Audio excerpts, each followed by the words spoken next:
करती है। हाई फेंक दाना लोढ़ा गुस्सा कम कर थोड़ा चूड़ी फूट जाई रंग छूट जाए तमन्ना रूठ जाए तोहरा राजा जी के दिलावा टूट जाई तोहरा राजा जी के दिलावा टूट जाए तोहरा पिया जी के दिलावा टूट जाई तोहरा राजा जी के दिलावा टूट जाए। हमारा बाबू नहीं बाबू नहीं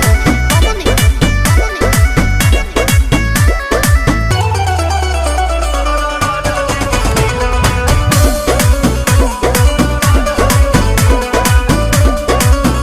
खिसियालू कहे रिसियालू कहे गरम आलू तो फेंक देलू आलू कहे दारू चाय